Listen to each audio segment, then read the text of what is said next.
El tema que se me encargó, obesidad y síndrome metabólico, es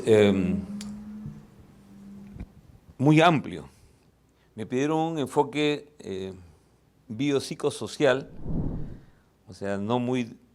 Ustedes saben que hoy día hay muchos medicamentos nuevos y pudiéramos hablar muchas horas de esos medicamentos, pero vamos a tratar de verlo de otra manera. De la siguiente manera, no tengo ningún conflicto de interés para este tema y este enfoque que vamos a tocar. Y vamos a empezar por el síndrome metabólico. El síndrome metabólico es una entidad que en algún momento, muchos de ustedes habrán visto, se intentó... Se va a apagar este micro. Ya, gracias. Se intentó dar por fenecido.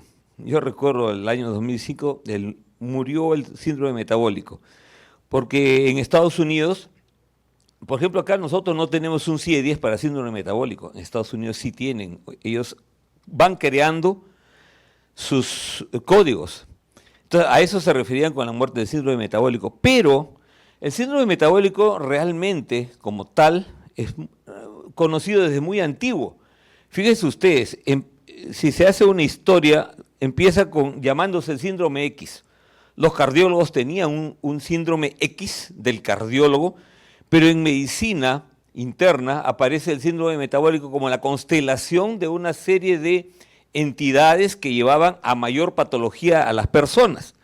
El año 88, Riven es el que describe por primera vez, unifica fisiopatológicamente al llamado síndrome X, ¿no? Se le llamaba síndrome X a esa constelación de gordura, con presión alta, glucosa alta, y Riven dice, en base a sus investigaciones, que el centro de todo era la resistencia a la insulina. Entonces Riven, el año 1988, es el primero que describe la fisiopatología.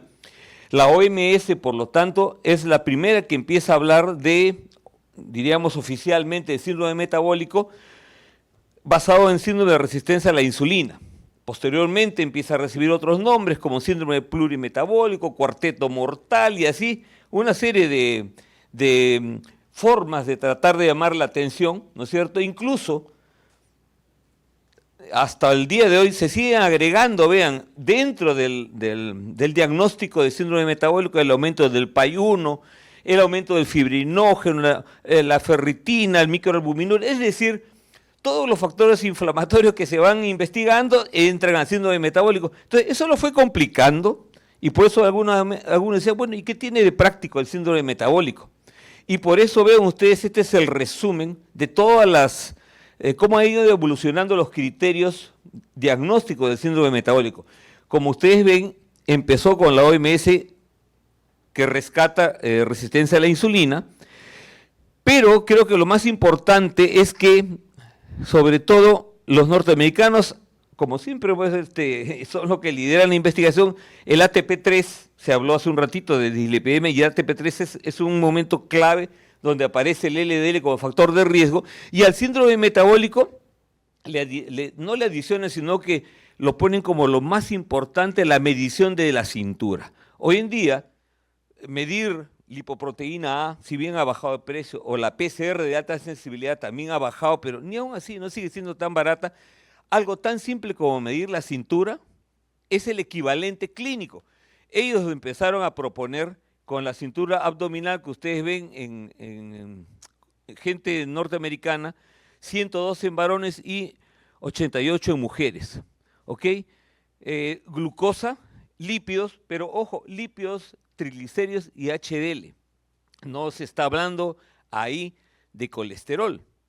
¿Ok? Lo que se conoce como la dislipidemia heterogénica. Y eso es importantísimo porque, como vamos a ver, nosotros como etnia, si podemos decirlo, aunque ese es todo un asunto sociológico, somos descendientes de migraciones asiáticas y tenemos justamente muchos más problemas de triglicéridos y HDL bajo que colesterol, solamente que desgraciadamente no investigamos. Bueno, ATP, después sigue la Asociación Americana de Endocrinólogos Clínicos. Finalmente, también para decir algo, los latinoamericanos hicimos en el grupo ALAT 2011 en base a un estudio que lo lideró Pablo Aschner en Colombia. Se llamó el estudio Glesmo, lo pueden ver ahí, Glesmo, en donde se encuentra que la cintura, en una investigación hecha en toda Sudamérica, es en varones 94, 88 mujeres. Ya vamos a ver y rescatar un estudio peruano, que yo creo que es importantísimo. Pero el resumen, hoy en día hablamos de síndrome metabólico, midiendo cintura, ALAT también lo hace, IDF. Es importante la cintura, más 2 factores más, o sea, cuando hay 3 factores implicados, esa persona recibe la etiqueta de síndrome metabólico, ¿de acuerdo? ¿Cuáles son los otros 2, además de la cintura? O sea, en otras palabras, el centro de todo es el acúmulo de grasa abdominal, más o triglicérido alto o HDL bajo, que es diferente en hombre o mujer, presión arterial alta o ya en tratamiento, y glucosa más de 100, porque ustedes saben que esto ha variado a partir del año, antes era 110, aunque en el ministerio, si ustedes ven la guía del ministerio, se sigue hablando de 110 porque está más pegado a criterios de la OMS, y esa es toda una discusión política. Pero científicamente el 100 es el punto de corte en base a investigaciones, diríamos, en seres humanos, ¿ok? Entonces, esa es la forma en que se diagnostica síndrome metabólico.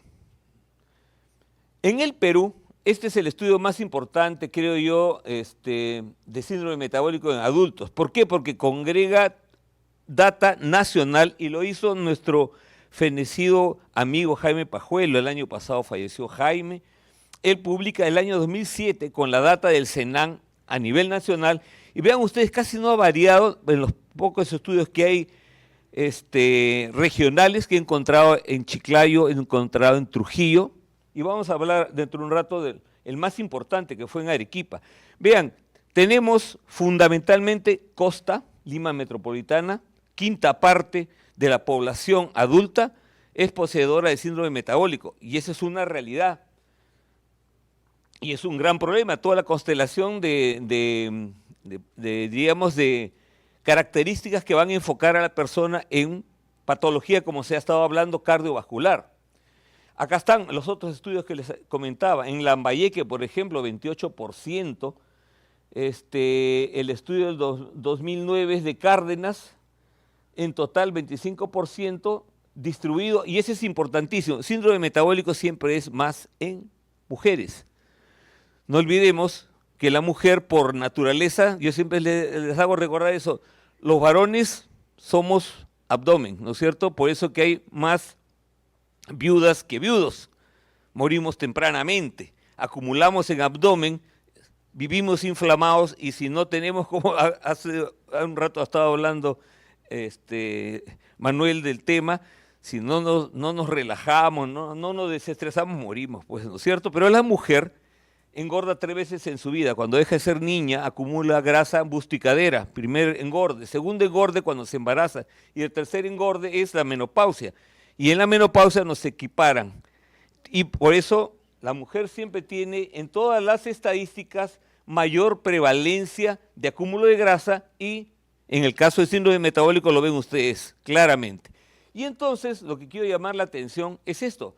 Tenemos un estudio nacional hecho en Arequipa, que es el estudio de prevención, y nadie se refiere al estudio de prevención. Yo siempre le digo, mira, acabo de hablar de la ADA, del AACE, de la ALAT, pero el estudio de prevención que fue hecho en Arequipa, fíjese, está publicado en Diabetes Care del año 2010, y fue hecho en varias etapas, tiene varias publicaciones, pero les voy a presentar el resumen de lo más importante. ¿Qué se buscó ahí? Ver si la población peruana, con las características que creo que nos conocemos, que hablamos que tenemos todas las sangres, si somos iguales que el resto de todos los estudios que acabamos de ver, ¿no es cierto? Y fíjense, relacionaron la presencia del síndrome metabólico a los investigadores, la doctora Medina y su hijo, el doctor Chirinos, que trabaja en Estados Unidos. síndrome metabólico y marcadores subclínicos y clínicos de evento final, los clínicos y los subclínicos, el grosor de la íntima media, para poder ver qué punto de corte estaba en relación a ese grado de inflamación en casi 2.000 personas que ellos evaluaron durante varios años. Les hicieron las mediciones para la íntima media y carótida. La metodología fundamental fue eso, medir el espesor miointimal, ¿de acuerdo? Y correlacionarlo con obesidad, triglicéridos, HDL, todo ello en síndrome metabólico. Se determinaron los valores analizando las áreas con el famoso ROC, que es la curva característica operativa del receptor. Al final, para la charla, uno va aprendiendo más. Ustedes saben que eso había nacido en la Segunda Guerra Mundial y fue un análisis que se hacía básicamente para captar submarinos, ¿no es cierto?, con sondas, con sondas de ecos. Pero eso hoy en día se aplica para el conocimiento de lo que viene a ser la sensibilidad y especificidad. Esas curvas ROC, lo que se buscaba era buscar los puntos finales que sean predictores de enfermedad cardiovascular subclínica, que era lo que midieron ellos, íntima media carótida, y enfermedad cardiovascular, pero les faltó tiempo, obviamente. Eso cuesta mucho dinero, y fue un estudio que se hizo en Arequipa, en la universidad, con el apoyo de la Santa María, y algo de apoyo externo, y fueron solamente 5 años. Y para hablar la cardiovascular manifiesta tiene que hablar de 10 a 20 años. Entonces, básicamente ha sido con la parte del espesor miointimal. ¿Qué se encontró? Se encontró lo siguiente, fíjese, en Perú, en una población, porque la población que se usó fue básicamente de la zona de Chivay, del Colca, hombres 97 y mujeres 87 como punto de corte después de haberles hecho el análisis en la curva ROC. Eso serían lo que nosotros deberíamos tener en cuenta con un estudio nacional. Creo que están invitados todos a hacer estudios si van a trabajar en cualquier parte de Perú, porque cuando ustedes en la literatura publican los colombianos diversas partes de Colombia, publican los venezolanos. Nosotros tenemos algunos, como les he presentado ahí, ¿no es cierto?, de Seclén, cuando hizo en Chiclayo, Piura, pero eso ha sido en los años 2000 y nadie después ha seguido haciendo esto cuando ya tenemos la data de prevención de la gente de Arequipa. Entonces, está muy cercano a lo que encontró Glesmo para ALAT. Está muy cercano, si ustedes verán, 97-87. ¿No es cierto?, cercano, pero es un estudio nacional. No debemos desperdiciarlos. Y es una realidad, por más que en Estados Unidos dijeron, ya no vale la pena seguir haciendo investigaciones del síndrome metabólico, según los norteamericanos, pero en realidad para lo que vivimos en el día a día en el Perú, creo que todavía sigue siendo importante. Y la segunda parte del estudio de síndrome metabólico, del estudio prevención de Medina y Chirinos, fue sobre el perfil lipídico. Y esto es lo importante, lo que hace un rato comentábamos. Hemos escuchado la parte de dislipidemia y es el enfoque norteamericano. Pues el enfoque norteamericano es colesterol, colesterol, colesterol, que no comas el huevo. Y obviamente yo siempre le digo, cuando me dice, doctor, con yema y todo, sí, en Perú, cómetelo con yema y todo, porque los norteamericanos nos metieron el que la yema no, olvídate, eso no hay ningún estudio serio en Perú, donde acá todo falta. Entonces, ¿qué vas a estar botando la yema? ¿Estás loco? Pero, ¿cuál es la realidad? ¿Cuál es la realidad? Miren, en el estudio de prevención, lo que tenemos más, ya lo dije hace un rato, fíjense, VLDL y HDL bajo. El LDL no es problema. No estoy diciendo que no sirve, porque claro, estamos escuchando toda la escuela europea, norteamericana, son contundentes los datos de ellos, pero nos falta a nosotros resolver esto. Eso no es nuevo. Si ustedes empiezan a investigar los estudios de Fausto Garmendia, Óscar Castillo, hace poco lo volvió a repetir, pero se vuelve a repetir lo que prevención también lo ha hecho, vean ustedes, con 2.000 personas sanas, entre comillas, pero cuando les ven los lípidos, ¿qué tiene un poblador peruano? Triglicérido alto y HDL bajo, o a veces puro HDL bajo. Eso es nuestro problema, ¿ok? Entonces tienen ustedes para hacer mucha investigación sobre el tema, porque no podemos solamente repetir, sí, los norteamericanos dicen que el LDL, sí, pues está bien, tampoco no es que no sirva para nada y no hay que darle importancia. Hay que darle su importancia, pero ahí lo tenemos en nuestra cara. Los estudios nos dicen, su problema en Perú son los triglicéridos, es el HDL bajo. Y es el estudio peruano prevención. Entonces, cuando se habla de tratamiento de síndrome metabólico, vean ustedes, sobre todo lo pongo acá, obviamente, hoy en día, si estamos diciendo que el problema clave, la diferencia entre OMS y todos los iniciales, el propio ATP, cuando se empieza a hablar ya no de síndrome de resistencia a la insulina, que había que medir insulina, era complicado o más caro, cuando era solamente un centímetro y medir cuánto era tu abdomen. Entonces, el manejo de la obesidad entra a tallar. Y hoy en día que tenemos los agonistas de GLP-1, los dobles con GIP que ya tenemos en Lima y el triple que ya se viene, o sea que va a tener agonistas GLP-1, GIP y glucagón. O sea, tenemos lo máximo en tecnología y accedemos a ello también. Pero ¿cuánto cuesta un lapicero de agonista de GLP-1 con GIP? Un lapicero cuesta casi 1.500 soles. Entonces, alguien que quiere manejarse su cintura con un lapicero, claro, hay gente que cree que se saca hasta un préstamo para comprarse el lapicero y cree que con eso ya va a sanarse. No es así, tiene que pensar, como acabamos de escuchar en el concepto de manejo de lípidos, acá hay manejo de obesidad, y ya me voy adelantando, antes síndrome metabólico. Manejar síndrome metabólico es manejar obesidad, pero también es manejar la llamada intolerancia a la glucosa, la presión arterial, los lípidos, la coagulabilidad y la difusión endotelial. Donde ustedes ven está la metformina, un medicamento que le dicen la santa metformina, baratísimo, pero muy vilipendiado en las redes. ¿Cuánta gente van y le dicen a usted, doctor, he escuchado, he leído que la metformina malogra los riñones? Y ¿cómo pues vamos a lograr los riñones? Al revés, es como cuando dicen que la insulina te malogra la visión, cuando la insulina más bien te protege. Y es que algo tan simple que a veces los médicos no le explicamos al paciente, que cuando tiene el azúcar muy alto, el ojo está hinchadazo, el cristalino está hinchadazo y está mirando como con una lupa porque está hinchado. Le pones insulina, la glucosa sale del ojo, sale del cristalino y pierde la lupa y entonces ve todo borroso y él cree que le ha malogrado la visión.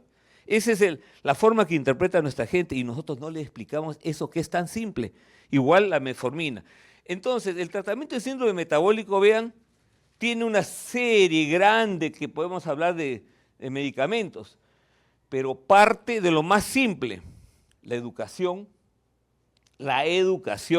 o sea, desde el colegio, para cambiar el estilo de vida que cada una de nuestras familias pueden tener alguna parte negativa, ejercicio, alimentación saludable, suspensión del tabaco, en realidad a veces tan rico en la forma de pipa, obviamente, es dulcecito, ¿no es cierto? Tiene un sabor dulce, y con un café, qué rico, pero morimos contentos y obviamente hay que suspender el tabaco. Pero lo más importante que hay que suspender, y ustedes creo que todos han visto, han escuchado en la radio, en la televisión, cómo en Australia recién han emitido una norma para prohibir que los padres le den equipos celulares, tabletas a los niños hasta los 16 años, cosa que ya había en Japón y ya había en Suecia. Juegos en línea, porque los va a llevar a los juegos en línea. Los niños que hacen juegos en línea se enferman, se estresan y terminan, o sea, con una serie de problemas. Y eso es síndrome metabólico. O sea, desde normas que nuestros gobernantes tienen que estar pensando en emitir, cómo se puede controlar, pero obviamente hay que hacer esto predicando con el ejemplo, ¿no? Indudablemente, porque como les decía, ahí empieza el manejo del síndrome metabólico, en la educación, en la familia, ¿ok? Y otro aspecto importante en síndrome metabólico, estamos hablando de manejo de alimentación, ejercicio. Hay un estudio que yo siempre lo pongo, porque así también yo me siento un poco me curo en que es muy difícil cumplir una alimentación estricta. Y vean, en este estudio, el estudio de Akin, enfocado hacia diabetes, pero donde obviamente los pacientes tenían síndrome metabólico. Fíjese, los controles contra los que hacían dieta, los que hacían ejercicio y los que hacían dieta más ejercicio. ¿Cuál fue el que mejoró más a las personas en el estudio de Akin? El ejercicio, no la dieta. No la dieta con el ejercicio, el ejercicio.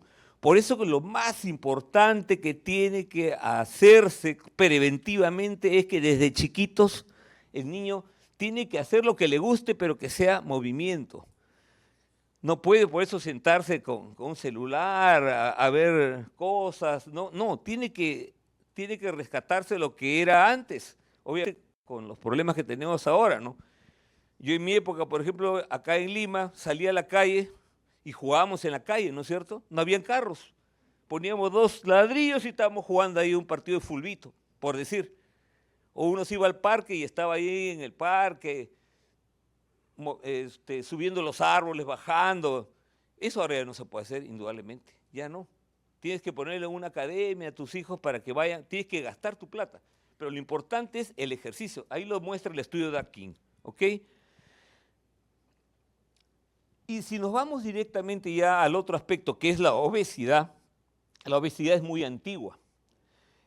Y no es, y tuvo otro enfoque en las épocas, por ejemplo, en la Edad de Piedra. En la Edad de Piedra, la Venus de Willendorf en Austria era una mujer obesa y era la diosa de la fertilidad de las tribus germánicas.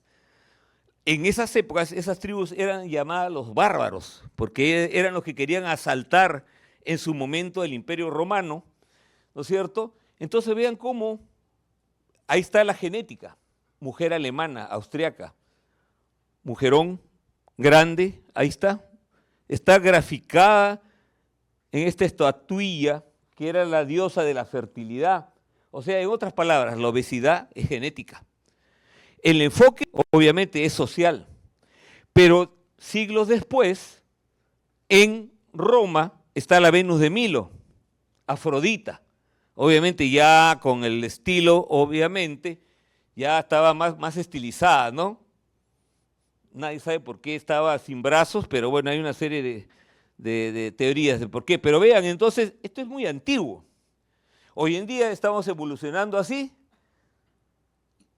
Los alemanes adoraban a una mujer obesa, pero ahora nosotros, sí, todos gordos, estamos adorando a lo que nos pone como patrón de belleza, ¿no es cierto? Una mujer muy desnutrida, más bien, que es lo que nos ponen muchas veces en las pasarelas.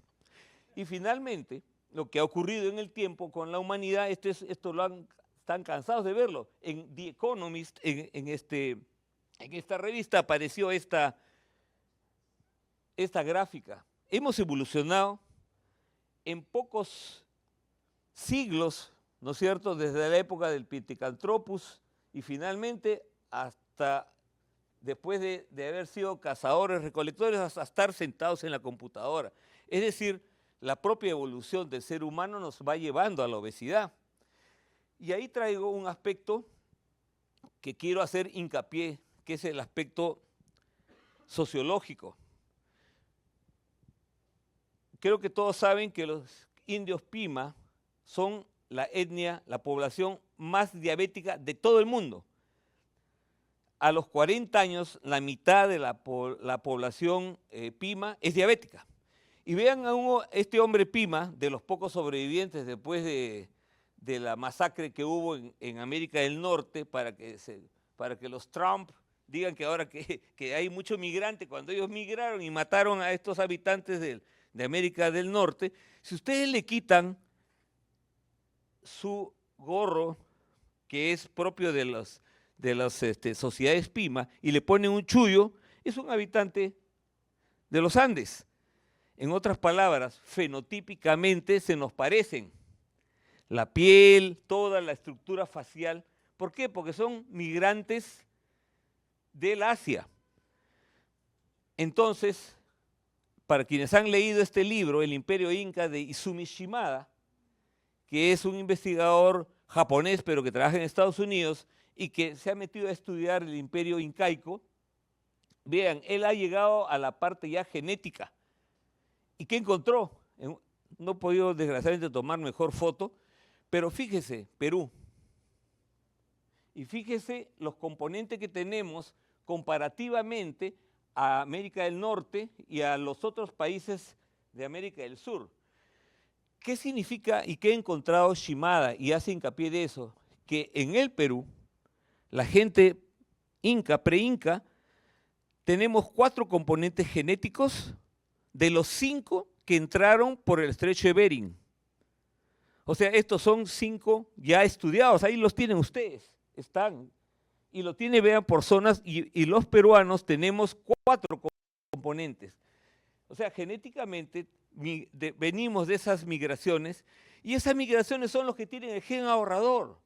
¿Se acuerdan cuando hablaban antes del gen ahorrador? No, obviamente no era un gen, sino es toda la forma en que para poder migrar del Asia, cruzar el estrecho de Bering y llegar a América del Norte, pasar al sur, obviamente tenían que tener un aparato metabólico muy ahorrativo. Eso que les permitió sobrevivir en esas épocas hace millones de años, obviamente es lo que nos permite ahora hacer panzones y engordar fácilmente, o como dice, yo solamente engordo solo con mi piro y engordo. Sí, pues es la verdad, tienes un metabolismo ahorrador, eres un descendiente de las migraciones asiáticas, y está demostrado, ahí está, Izumi Shimada. O sea, y nosotros repetimos como loritos que los gringos dicen etnias de riesgo. ¿Qué etnias de riesgo? Somos población de riesgo porque salvo que alguien sea puramente caucásico, acá el que no tiene mandinga, ¿no es cierto? Y entonces tenemos un montón de genes, como lo que ustedes están viendo, de obesidad. Y obviamente ya hoy el ambiente tóxico, cuando hablamos de obesidad, sí o no que esta es verdad. Tú te vas a un centro comercial, las escaleras vacías, por ahí está, ahí estoy yo tratando de subir, y acá la mayoría se para, que la escalera lo lleve, ¿no? El mismo tren de la línea 1, todos muchachitos se van en el ascensor, y las personas mayores ahí subiendo. Es que es así, pues uno se trata de proteger, pero los jóvenes pues no quieren lo fácil, pues no quieren ensuciar su zapatilla o no sé, pero usan la comodidad, y ese es el ambiente tóxico, ¿no es cierto? Se pasean el perro, y es verdad, ustedes se van, esto es verdad ¿cómo se llama? En La Molina, arriba, en la planicie. Los norteamericanos, obviamente, cuando uno va a Estados Unidos no puedes caminar, tienes que tener carro, porque ellos su sociedad está hecha para que manejes, te vayas en carro. Si vas caminando, ya eres sospechoso, pues. Que eres un ladrón, ¿qué será que estás caminando, no? Entonces, la misma estructura mental que tienen nos lleva a la obesidad. Y es que la evolución de la obesidad en los últimos 100 años, podríamos hablar horas de esto, pero quiero llamar la atención. El 47, Vage propone mayor riesgo cardiometabólica de la obesidad androgénica. Es el primer año 1947 y se basaba ya en el IMC y lo que llamaban la obesidad de manzana y la obesidad en forma de pera en la mujer, año 47. El año 1995, la OMS rescata estos conceptos y por eso, a partir del 95, vean, recién se empieza a hablar del IMC como la forma de diagnóstico de la obesidad, año 95. Pero eso ha variado. Y algo importante es que a partir del año 2014 se aprueba la liraglutida, que fue el primer agonista de GLP-1 que entró para el manejo de la diabetes, pero que ha terminado siendo más usado para la obesidad. Y es la más barata. Hasta ahora mucha gente sigue usando, bueno, barata, es decir, porque 1.500 está la Moderna y liraglutida está por los 1.100 más o menos. Entonces tampoco es tan barato. Y el problema, desde el punto de vista estadístico, es que vean ustedes, en el Atlas Mundial de la Obesidad, nos vamos viendo cómo del año 2020, vean ustedes, las personas con obesidad estaban llegando a 988 millones, pero al 2025 pasaron a 1.249 millones y las proyecciones para el 2035, o sea, de aquí a 10 años, ahora ya 9, pasarán a 1.914, que va a pasar del 14% al 24%. Esa es la realidad de lo que se prevé en el Atlas Mundial de Obesidad. ¿Y a qué lleva ese aumento de obesidad? A la disminución de la esperanza de vida. Hace un rato ustedes lo escuchaban enfocado en lípidos, pero cuando lo englobamos en obesidad, vean ustedes, publicado en Lancet, un estudio de casi más de 500.000 de personas a las cuales se le hace el seguimiento y se ve la mortalidad de acuerdo al IMC. Ojo, o sea, lo antiguo que era 1995 OMS, y claramente vean la sobrevivencia cómo va variando de acuerdo a IMC. Cuanto más gordos estemos, es más probable que fallezcamos antes. No vamos a disfrutar de mucha vida. Eso está claramente, ahí está estadísticamente demostrado. ¿De acuerdo? ¿Qué pasa en Perú? Quise tener la mejor gráfica, pero no la pude obtener, no sé cómo hacerlo. Este es del Senan, INS, entonces lo saqué de la pantalla. Y claramente vean la sala situacional adultos en Perú. Fíjese, del año 2007 al 2024, que estamos ya en el 34% de obesidad en adultos. 34% estamos de acuerdo a la data del Senan, Instituto Nacional de Salud. Niños de 5 a 11 años, vean ustedes, ¿en qué estamos? Ahí sí recién ha empezado el año 2024 a investigarse y a tener una data en niños de 5 a 11 años. Y estamos en niños, obesidad en 14%. Ustedes saben que en niños se habla pues de el score Z, por eso que es diferente, pero en general como diagnóstico de obesidad en niños estamos al 14%, pero vean, en adolescentes, que es un momento en que hormonalmente de niño, al pasar a la adolescencia, cambian las hormonas. ¿Y qué se encuentra? Vean ustedes, sobrepeso, casi la cuarta parte de niños están con sobrepeso, 10% con obesidad. ¿Y por qué bajan de la etapa infantil en la etapa de adolescente? ¿Por qué bajan? Porque crece, pues. Creo que todos conocemos, ¿no? Niño gordito, cuando le viene la adolescencia, así la mamá ni el papá no se hayan cuidado, pero se adelgazan. ¿Por qué? Porque crece. Y ahí lo ven ustedes en la estadística. Del anterior, cómo baja la obesidad, pero se mantiene sobrepeso y es un poquito más. Y cuando se habla del score Z, llegan al 34% el exceso de peso para el cálculo a un niño normal.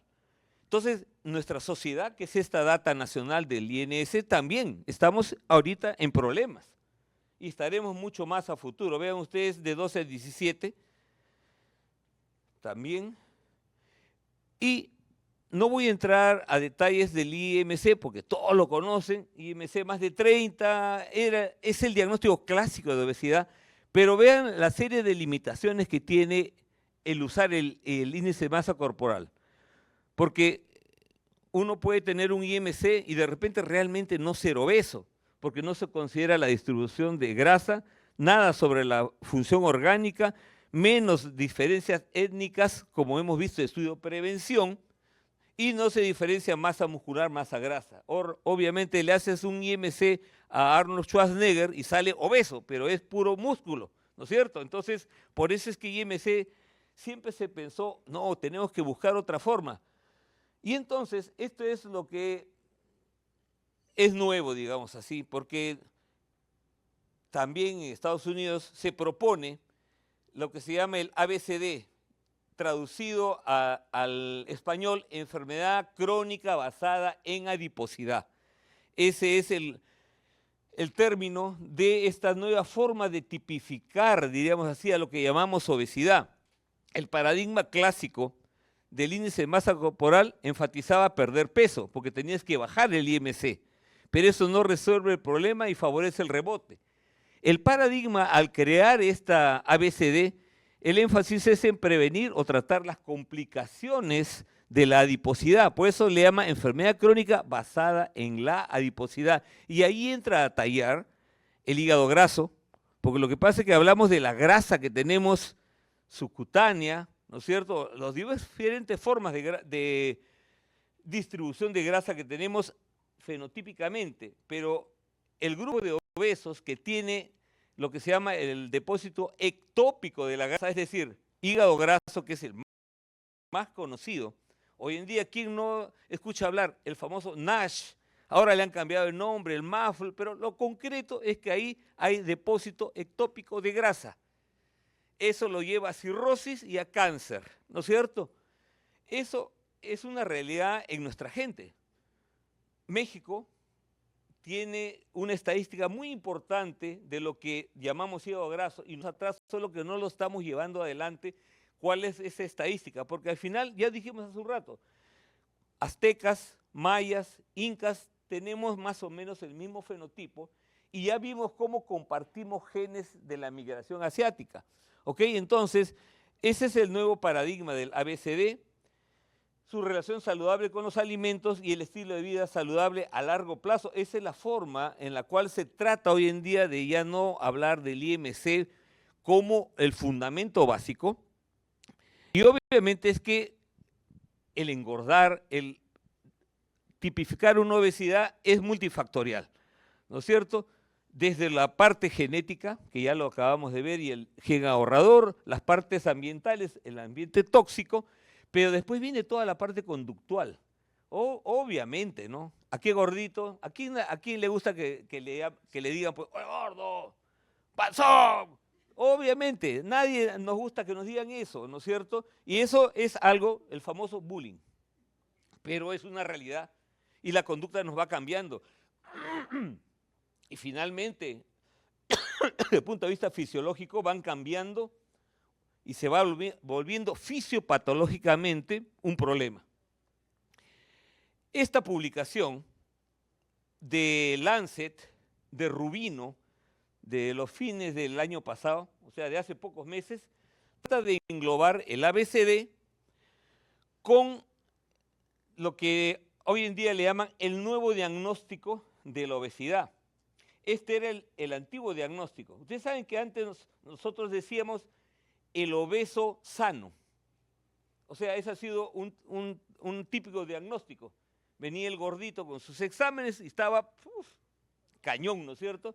IMC 35, glucosa 80, colesterol 150, triglicéridos 60. Y tú le preguntabas, ¿haces ejercicio? No, doctor, un ejercicio de mandíbula nada más. Uy, qué bien, estás bien. Entonces, es el gordito sano. Ese era el diagnóstico. Es obeso sano. Eso era antiguamente. ¿Qué nos propone el grupo que lideró Rubino y que publicó en Lancet? Un grupo de la OMS de todo el mundo que trataron de englobar la idea del ABCD y aplicarlo al IMC, porque finalmente el IMC no lo podemos abandonar totalmente.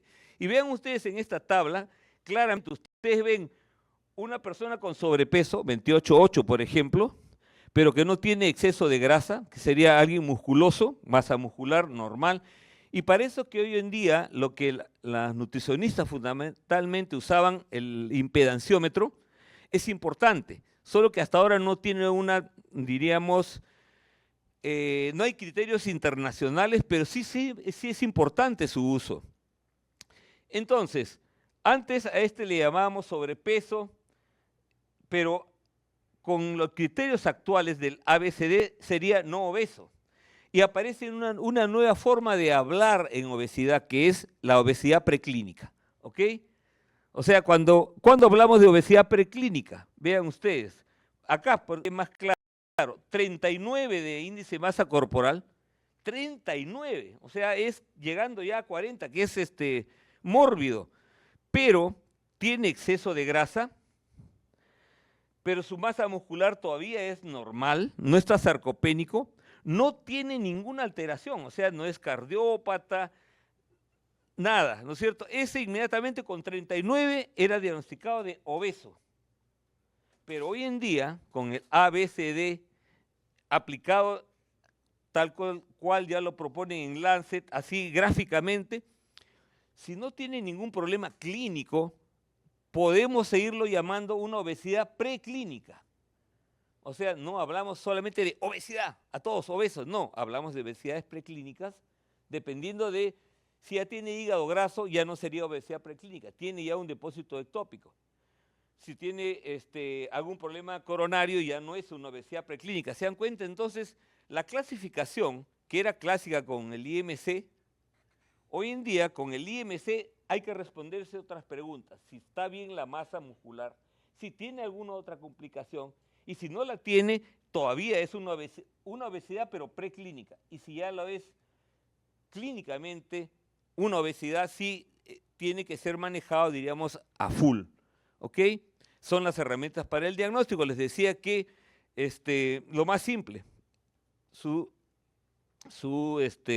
centímetro, pero se puede llegar hasta la resonancia y la tomografía.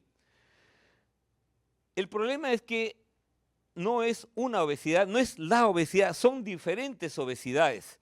Y por eso es que también a partir de hace unos 10 años se empezó a hablar de los fenotipos de obesidad. Aquel que tiene apetito emocional, aquel que tiene el intestino hambriento, el cerebro hambriento y los típicos quemadores lentos, los que dicen, doctor, pero mi metabolismo es lento, ¿no? Esos diversos fenotipos, indudablemente tal cual nuestra gente lo expresa, ¿no es cierto?, en palabras, fenotipos que son una realidad y nos permiten enfocar el manejo, sobre todo en las drogas que tenemos hoy en día cuando hablamos de drogas, pero el manejo de la obesidad es interdisciplinario. No es solamente el internista o endocrinólogo, está el educador también, en la niñez, la nutricionista, ¿no es cierto?, el psicólogo, el psiquiatra. Acá la medicina del deporte, desgraciadamente a mí me da mucha pena que se esté manejando tan mal. Los endocrinólogos estamos recibiendo muchachos de 25, 30 años que van a un gimnasio y les meten le dicen un pellet de andrógenos y les hacen un daño brutal. ¿Y quién es? Alguien que tiene un título que se llama médico del deporte. Yo no sé, ya no me he puesto a investigar más, pero realmente eso está muy mal. Si saben, nunca deben ponerle un pellet de andrógeno a un hombre joven. No puede ser, pero eso lo estamos viendo en el día a día. Pero bueno, regresando a lo que nos interesa, eso es un manejo, debe ser un manejo multidisciplinario y finalmente cirujano bariatra, porque no podemos negar que se operan algunas obesidades, sí, hay que operarlas, cuando ya no se puede y se ha intentado de todo. Y es que el manejo se llama un manejo holístico, pero un médico peruano, hay un médico peruano de apellido Mesich, que es médico psiquiatra que estudió en Cayetano Heredia y que trabaja en Estados Unidos. Él habla de la medicina centrada en la persona, que viene a ser el manejo holístico de la obesidad. O sea, centrado en la persona significa que cuando uno aborda a la persona, hace una historia clínica real. Ustedes saben que ahora, veo a veces, ahora que hay tantas universidades, yo siempre digo, ¿de pregrado de dónde es? Porque ahí se nota, ¿no es cierto? O sea, ¿cómo es posible que ya no hagan historia? Yo le digo, ¿cómo no le has preguntado de dónde ha nacido? ¿Cómo vive? ¿Cuánto gana? O sea, todo eso es importante cuando haces una historia. Y de obesidad también, porque es paradójico que las obesidades más severas es en la gente más pobre, evidentemente. ¿no es cierto?, por diversas razones. Y ese manejo central en la persona, que es el manejo holístico y que un médico peruano lo publica y lo promueve en Estados Unidos, es algo que obviamente tenemos que hacerlo nosotros en el día a día. Y para hacerlo, tenemos que hacer lo que, como siempre en eso nos ganan los norteamericanos, ellos le dicen los 5 A's de la obesidad. Del inglés ask, pregunta. Tienes que preguntar a tu paciente con respeto y todo, cubrir una historia clínica importante porque la obesidad es muy compleja. Tienes que hacer una historia muy, muy real y compleja. Ask, assess, evalúa el peso, las comorbilidades, factores individuales, sociales, culturales. La otra A, advise, aconseja, empiezas a aconsejarle, no, mire, esto está mal. Vas haciendo la historia, pero vas aconsejando, esto hay que cambiar, trae a tu mamá, hay que conversar. O sea, esa es la forma que debemos de actuar con información clara y basada en evidencia. Agree, acordar. No le vas a decir, usted tiene que tomar esto. No, tienes que acordar, señor, ¿podría tomar usted esta medicina? Mire, esto no lo cubre el SIS. Todavía no lo está cubriendo, pero de repente en la familia puede comprar, de repente no, vamos a hacer. O sea, se tiene que acordar con el paciente el manejo. Y finalmente el assist, ayude. Trate de ayudar en grupos, creación de diversas formas de grupos de autoayuda. La escala de Edmonton, que se hizo hace más o menos unos 15 años, es muy compleja y divide a las obesidades en diversos estadios dependiendo de cómo las comorbilidades se van profundizando. Es importante que cuando uno maneje a las obesidades trate de aplicar la escala, porque sí realmente es una forma de tratar de ordenar a las obesidades en su severidad para ver hasta dónde podemos clínicamente o terminamos en cirugía. Finalmente, muchas veces acabamos en fármacos, desde lo más simples. Usted sabe que en el Perú tenemos el Orlistat, pero no sigue siendo barato. Un Orlistat, el más barato, Orlistat, 2 soles 50, si no me equivoco, es el más barato que haya visto yo.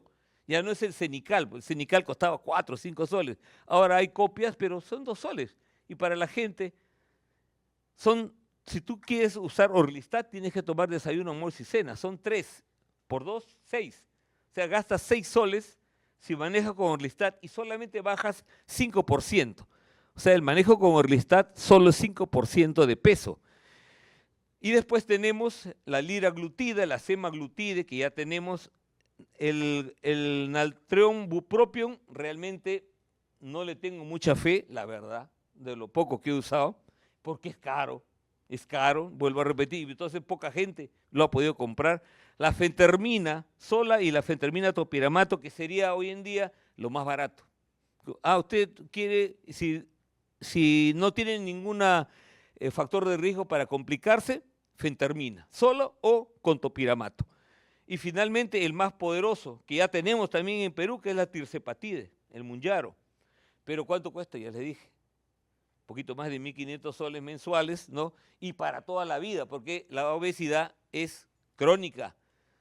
No se desaparece con una cirugía bariátrica, porque el problema está acá. Ya hemos hablado, ¿no es cierto?, del problema del entendimiento social, cultural. Por ello podemos decir finalmente que el síndrome metabólico es importante. ¿Y por qué sigue vivo? Porque predice la diabetes sobre todo. No predice infartos ni DSB, eso sí es verdad y por eso lo quisieron desaparecer. Pero cuando usted venga un síndrome metabólico, 100% terminará en diabetes. Los puntos de cortes varían en el mundo y por eso que hay que rescatar el estudio prevención en Arequipa y hacer otros estudios en el lugar donde ustedes estén. El tratamiento es social, cultural y es transversal. O sea, tenemos que actuar. Muchos dicen que deberíamos municipalizar la salud. Sí, pues le digo, no sé, la parte política es algo que deberíamos discutir en grandes ejes de manejo, que se respete, porque estamos cansados de ver que entra un grupo y ¡fuah!, cambia todo el mundo, ¿no es cierto? Total, uno está trabajando con una persona, viene otro grupo político, lo saca y no tienen una perspectiva a 20, 30 años o más. Eso tiene que cambiar. Las obesidades y sus comorbilidades están en aumento, es una realidad. La distribución grasa en diversos fenotipos y es una realidad también. Su manejo debe ser holístico, o sea, medicina centrada en la persona. Pero el desarrollo farmacológico, sobre todo en todos estos medicamentos que actúan a nivel hipotalámico. Ustedes saben que los agonistas GLP-1 fundamentalmente su acción es hipotalámica y por eso quitan el apetito, ¿no es cierto? Por eso dan náuseas. Finalmente el problema es crónico, tiene bases genéticas y su manejo es primordial, indudablemente.